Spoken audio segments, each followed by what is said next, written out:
Ezekiel comes very late in Israel's history, and he comes on the scene after a very, very troubled time and in a totally different place from any of the other prophets. He is in Babylon when he gets his visions that start rolling down on him. And you have to to try to understand this. He's 200 and more years later than some of the earlier prophets were. You have to start thinking back to the American Revolution, to Thomas Paine, Ben Franklin, and those guys back there. And the George Washington, some of the English they wrote, the handwriting they used, how different it is. A lot of things change in a couple of hundred years. They really do. And in our time, they seem to be changing very rapidly. But the truth is, in some ways, they had changed even more rapidly for them because the whole gang of them had in a city that had fallen in a siege to the Babylonians, had been carried off. Take a look at that map and see where they had to go. The scriptures say they were carried away. Well, they had to walk every step of that distance from Jerusalem, around that green crescent, back down to the city of Babylon. And I'm sure an awful lot of them died on the way. So there is some controversy over whether he had gone back, Ezekiel went back to Jerusalem from time to time. They think that because he seems to address the people who are in Jerusalem. Some of the prophecies are directed not at the captives, but at the people in Jerusalem. But that doesn't have to follow. I gather there was regular communication with Jerusalem in those years. People went back and forth with messages. Letters were carried back and forth. So that doesn't really seem to be a problem. I think Ezekiel was in Babylon for the whole time of his prophecy. So for now, we can talk about some of these other reasons why they think it's that way, but we'll talk about them when we come to them. For now, let's put ourselves into the historical period. It's a serious mistake, I've said this repeatedly, to read the prophets apart from their time and place. In this case, time and place goes back to 2 Kings chapter 23. There is you read through this without necessarily thinking about it. There's a real muddle that's beginning to develop in Judah at this time. The nation has gone down the drain emotionally, morally, every way possible. They've traded kings in and out. It's sort of like the 10 northern tribes when their last years. I think 4 of the last 5 kings were assassinated. So things had gone very, very bad. In 2 Kings 23, verse 36, we come to a king named Jehoiakim. He was 25 years old when he began to reign. He reigned 11 years. His mother's name was Zebudah, the daughter of Pedaiah. He did what was evil in the sight of the Lord according to all that his fathers had done. And he's coming at the end of a long line of people, and included Manasseh, and the corruption was legendary back in those days. 2 Kings 24, in his days, Nebuchadnezzar, king of Babylon, came up, and Jehoiakim became his servant for 3 years. In other words, he comes up there and says, look, guys, we're going to besiege your city and take you captive. You're going to become our vassals. You'll pay taxes to Babylon, and we will be the ones that take care of things. You no longer can govern yourself. We'll take care of your government. Well, Jehoiakim said, okay, and for 3 years, that was all right. But then he turned and rebelled against him. Looking back through time with 20/20 hindsight, we can say, boy, that was stupid. It's very evident when you read the prophets that God is trying to tell these people, you can no longer govern yourself. Therefore, I'm going to let the Babylonians govern you in your own land. What's it going to cost you? You're going to pay taxes to Babylon. It really was a whole lot cheaper and better for the poor people than what happened in the end. Well, the Lord sent against Jehoiakim the bands of the Chaldees and the bands of the Syrians, the bands of the Moabites, the bands of the children of Ammon. Man, they gathered all of them up. And you want to take a look at this on the Syrians, the Moabites, and the Ammonites, and you'll begin to realize why some of the prophecies that we find in the minor prophets against Moab and Ammon come into play. Well, he sent them up there to destroy it according to the word of the Lord that he spoke by his servants, the prophets. Surely at the commandment of the Lord came all this upon Judah to remove them out of his sight, for the sins of Manasseh, all that he did, and of course which they had not repented of, also for the innocent blood that he shed, for he filled Jerusalem with innocent blood. You know, it's one thing to get involved in a fight and kill a guy. But what's going on in Israel and in Judah at this time is innocent people who didn't deserve to die, who had done no harm to anybody, were being killed, and God will not pardon that. Now, the rest of the acts of Jehoiakim and all he did, they're written in the book of the Chronicles of the Kings of Judah. So he died. He slept with his fathers.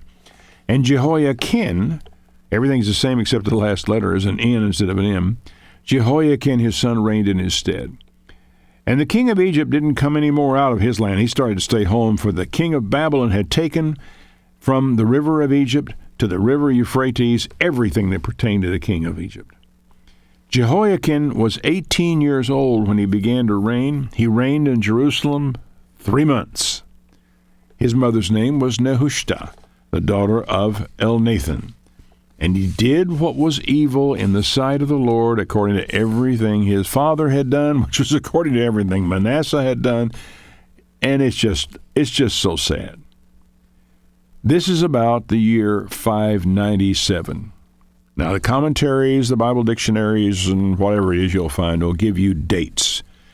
Every one of them is subject to argument by somebody. You can count on that. But it's still a good idea to commit them to memory and try to keep it as a framework in which you can fit all the events. Like I said, you could easily, just reading through, maybe not realize how long it has been since Hosea actually stepped on the scene, even longer since Elijah was here and making his prophecies. And when you overlay that time lapse over our own history and realize how far we have come, how we have changed, our language has changed, our conduct has changed, our morals have changed from colonial times, well, it's kind of shocking. And so they went through much the same thing. So in 597, the servants of Nebuchadnezzar, king of Babylon, came up against Jerusalem, and the city was besieged. And Nebuchadnezzar, king of Babylon, came against the city, and his servants besieged it. And Jehoiakim went out to the king of Babylon. He surrendered, which was a very wise thing to do. He and his mother and his servants and his princes and his officers. And the king of Babylon took him in the 8th year of his reign. There's a problem here with 3 months and 8th year of his reign. I'll let you wander through that back through the commentaries. Pages have been written on this sort of thing.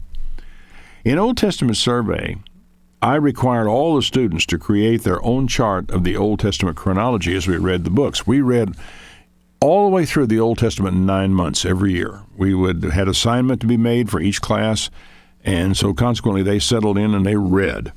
One of their term assignments was to maintain a chart, a chronological chart of every time reference like this they came to. You know, the 8th year of his reign, reigned 3 months, all this kind of thing. They had to put it all in their chart, and they turned their charts in at the end of the year. No two of them ever agreed on very much, really, and certainly not on everything. Because, and one of the things I wanted them to learn from it is there just isn't enough data to clarify all of the issues. Passages like this one here, that gave them headaches. And of course, as a nasty, mean teacher of a class, I enjoyed giving my students headaches. So anyway, Nebuchadnezzar carried out all the treasures of the house of the Lord, the treasures of the king's houses. He cut in pieces all the vessels of gold that Solomon had made in the temple of the Lord.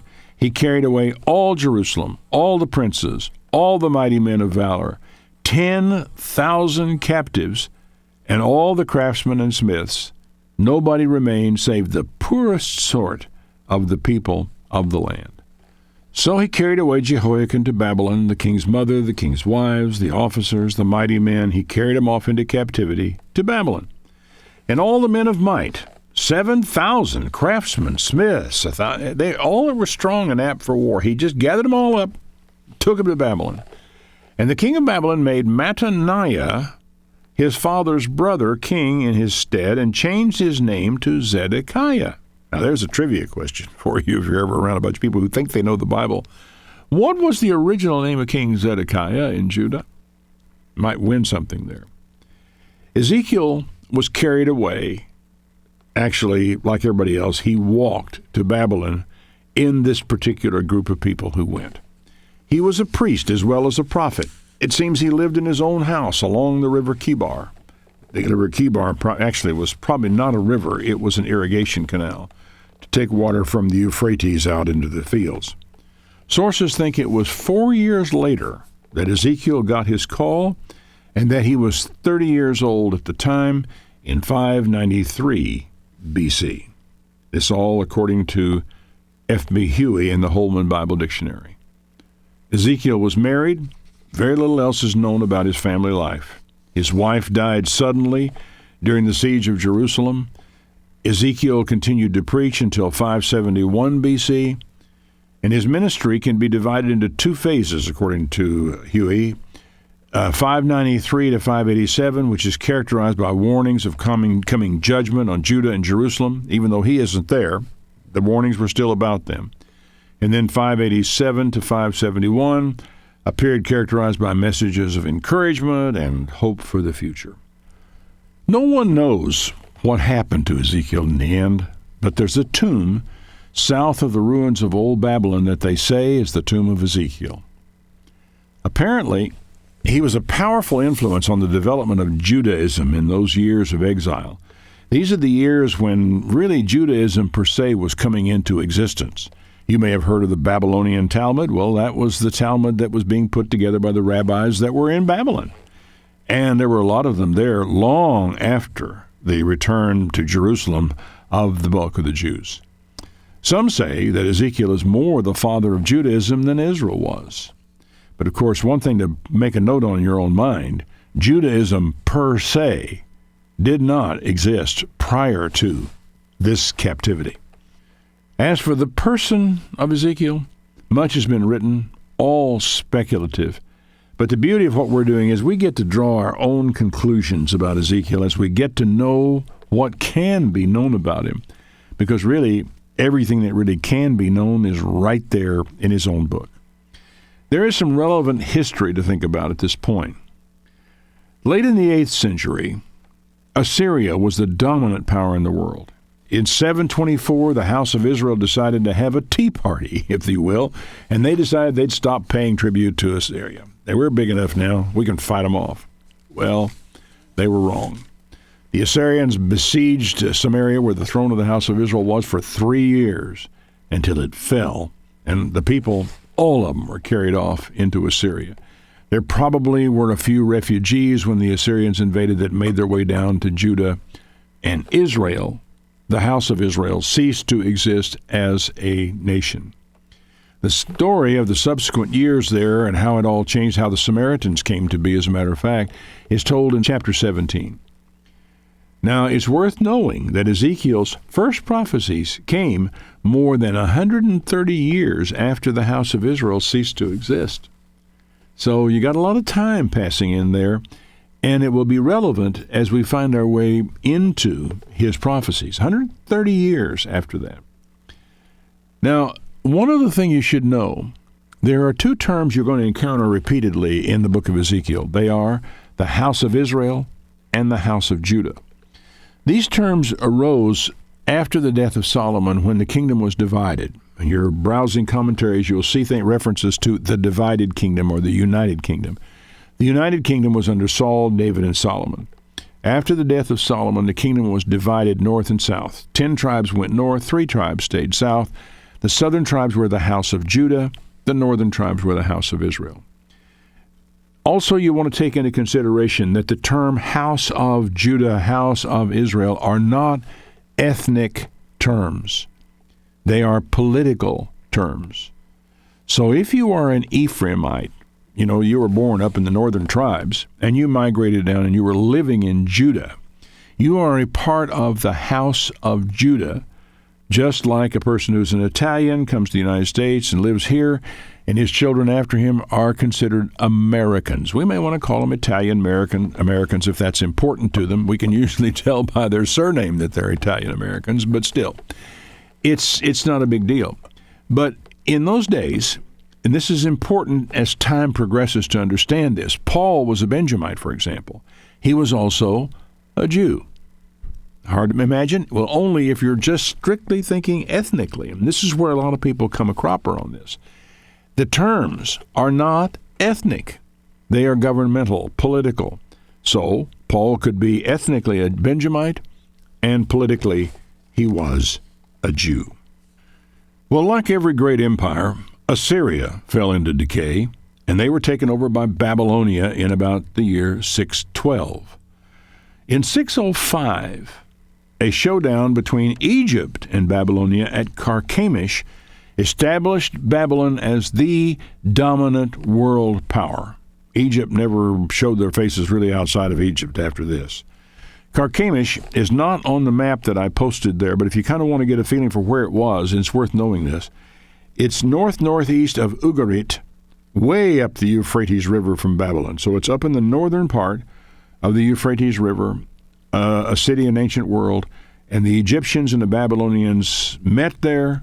The Egyptians lost and went home, and Babylon took over the whole area. Judah served Babylon for a time, finally became a moral wreck, a disaster area, and was taken down by Babylon. Now, with all this in mind, we're ready to take a look at Ezekiel. But before we do, we need to take a note of the difficulties we're going to encounter as we go along. Now, there's a wide range of interpretation of this prophet that's out there in commentaries and articles and what have you. The problems arise from the use of imagery, which I call verbal icons, that probably meant something to the first people who read them, but have, for the most part, been lost to the modern reader. So the modern reader, he starts putting his own interpretation on all this kind of stuff, and I fear in most cases we'll miss the point. A little humility is in order when we try to grasp what Ezekiel is on about.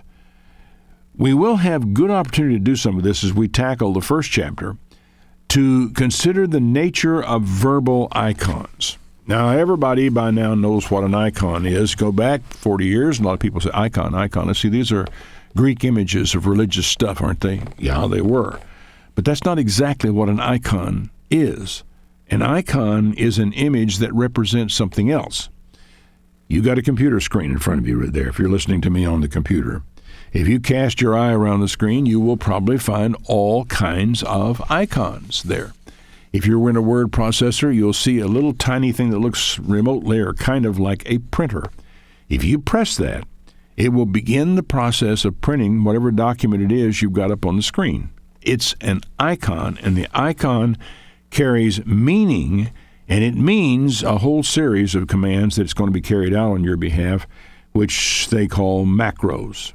And that's a subject for some other kind of a lesson later on. So keep in mind as you're reading through here that you're going to see verbal icons everywhere. And they stand for things. They have meaning beyond merely what you're reading on the page. And your problem is trying to get hold of these things as you go. Never forget that the proper understanding of prophecy for the future is grounded in the past. And if you don't understand what these icons meant back in the past, you don't have a chance about the future. It was Isaiah who really gave us the clue on this, Isaiah 41:21. Present your case, says the Lord. Set forth your arguments, says Jacob's king. Bring in your idols and tell us what's going to happen. Tell us what the former things were, so we can consider them and know their final outcome. Or declare to us the things to come. Tell us what the future holds, so we may know that you are gods. Do something, good or bad, so we will be dismayed and filled with fear. So, the word type and antitype derives from this. In the Greek, a type is a die. If you can visualize a metal die, and on the end of it, it's got a seal, or maybe it's even just got, let's put the letter A on the end of it, out of hard metal. And you put it over another piece of hard metal, and you hammer the end of it. You actually can print into the metal the letter A from the die you have under your hand. So type is the die, antitype is the image that it presents. We run into this stuff again and again and again in prophecy, as prophecy is going to be fulfilled more than once, just like you can take that die and you can stamp that image in more than once. So keep that in mind. Now, Ezekiel chapter 1, verse 1. In the 30th year, in the 4th month, on the 5th day, while I was among the exiles by the Kibar River, the heavens were open, and I saw visions of God. On the 5th day of the month, the 5th year of the exile of King Jehoiakim, the word of the Lord came to Ezekiel the priest, the son of Buzi, by the Kibar River in the land of the Babylonians. There the hand of the Lord was upon him. It's from this first verse that they think he was 30 years old at the time this happened, and that's when priests got activated, was when they were 30, not before. So the hand of the Lord was upon him on this particular date. He said, I looked, and I saw a windstorm coming out of the north, an immense cloud with flashing lightning surrounded by brilliant light. The center of the fire looked like glowing metal. Boy, that'd make your hair stand on end. It's shades of the movie Close Encounters of the Third Kind. Remember that? That was really something, and I have an idea that the presentation in the movie was based at least in part on this verse. The assumption many people have made is that flying saucers that people report all the time, in some cases are actually flying saucers, people from other planets and so forth, just like in the movie. Other people have, their idea is that what Ezekiel saw was a spiritual manifestation, not physical, and that what some people are seeing in the modern era of UFOs are actually spiritual, not physical. In any case, if you want to get an idea of what that looked like, that's seen in Close Encounters of the Third Time, where the big mothership is coming in, all closed in cloud with light in it and so forth, and things coming and going. Yeah, I think they borrowed it from Ezekiel. In the fire was what looked like 4 living creatures. In appearance, their form was that of a man. But boy, what men. When you read what he's saying, what does he mean, like a man? But still, each of them had 4 faces and 4 wings. Their legs were straight, their feet were like those of a calf, and gleamed like burnished bronze. Under their wings, on their 4 sides, they had the hands of a man. All 4 of them had faces and wings, and their wings touched one another. Each one went straight ahead. They did not turn as they moved. Now, various artists have tried to capture this. None of them, I think, have gotten anywhere close to what Ezekiel saw on this occasion. Truth is, Ezekiel is seeing something he had never seen before. Nobody else had ever seen it before. And he has a real challenge in trying to explain to us, what did he see? Now, here's a question I want you to think about. If you saw these creatures as an icon on your computer, what do you think they would mean? Let's say you can click on any one of the 4 faces presented, or maybe the wings, or the feet, or the hands. If you clicked on each of those, what would happen? Well, I don't really know, of course, but at the same time, it underlines the fact that each one of these things had its meaning, and they were probably intuitive to Ezekiel and to the people who got the original letter. But we've lost the background to it, and so they are not intuitive to us. And it's very easy when you're reading through this to get so lost in trying to visualize what he is seeing. So maybe you can sit down and do a drawing or a painting, but you forget the important thing is, what did it mean? If you clicked on the face of the eagle, something would happen that is different from what would happen if you clicked on the face of the ox. What? Oh, I don't know. I just want you to understand that it is different. I don't know what these icons meant to Ezekiel. I do think he knew. Their faces looked like this. Each of the 4 had the face of a man on the right side. Each had the face of a lion on the left, the face of an ox. Each also had the face of an eagle. Now, I think I get the face of a man, but why on earth Do these things have a picture of a lion or an ox and an eagle? That chances are that these are icons, and they carried a meaning to Ezekiel and to the others maybe who heard about it at the time. For you and I, we're going to have to expend some effort to go back through the Bible and see what we can learn about these things. And if any of you find something, I hope you'll share it with the rest of us. These were their faces. Their wings were spread out upward. Each had 2 wings, one touching the other wing of the other creature on either side, 2 wings covering its body. Each one went straight ahead. Wherever the Spirit would go, they would go without turning as they went. Now, what do you think he means without turning? Because he has mentioned it twice. That they go, they don't turn. But they do have 4 faces looking in different directions. It's almost like they could make a right angle turn. They would stop and then take off after one of the other faces where they were looking. But they didn't go turning wherever they went. I'll be glad to entertain your speculations on this, but be sure and base them on Scripture, not on your imagination. Remember, they are icons. They are symbols that stand for something beyond them. They are intuitive in that they give you a hint, but they mean much more than merely an eagle or an ox or even a man. The appearance of the living creatures was like burning coals of fire or like torches. Fire moved back and forth among the creatures. It was bright, and lightning flashed out of it. And the creatures sped back and forth like flashes of lightning. Now, it sounds like purposeless movement, but it can't have been purposeless. He's just saying, this is what I saw. You know, they went like lightning. They were one time they were in this place, another time they were somewhere else. I recall there's a scene in the first Superman movie, I believe, where Superman shows how he can be in more than one place at the same time.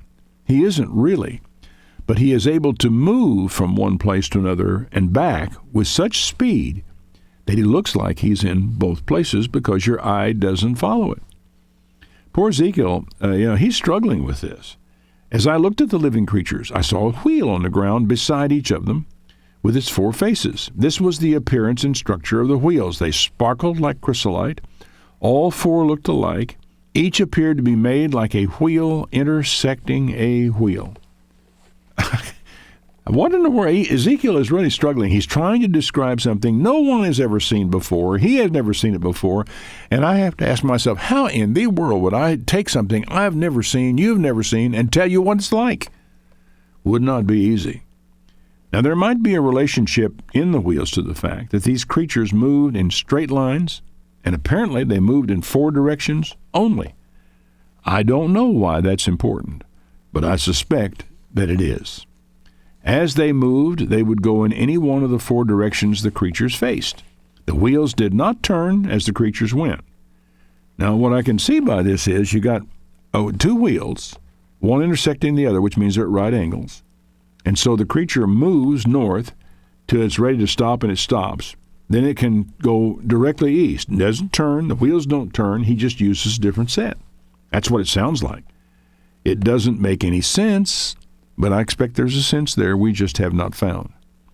When the living creatures moved, the wheels beside them moved. When the living creatures rose from the ground, the wheels rose also. In a way, they sound like chariot wheels, but not like any we have ever seen. Wherever the Spirit would go, they would go, and the wheels would rise along with them because the Spirit of the living creatures was in the wheels.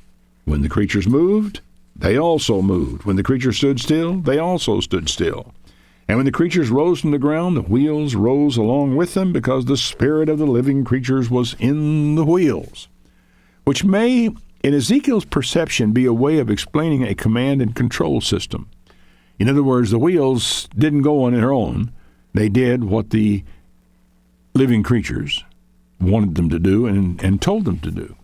Now remember, don't forget this. It's easy to lose it when you're reading this. The visualization just keeps intruding. The image is not the thing. What does it stand for? What does it mean? That's the important thing. Ezekiel continues in verse 22. Spread out above the heads of the living creatures was what looked like an expanse, sparkling like ice and awesome. Under the expanse of their wings were stretched out one toward the other, and each had 2 wings covering its body. When the creatures moved, I heard the sound of their wings like the roar of rushing waters, like the voice of the Almighty, like the tumult of an army, or maybe like the jet engine, or maybe a rocket engine like the one that propels the space shuttle into orbit. When they stood still, they lowered their wings. You know, it's not hard to see from this how angels came to be depicted in art with wings, is it?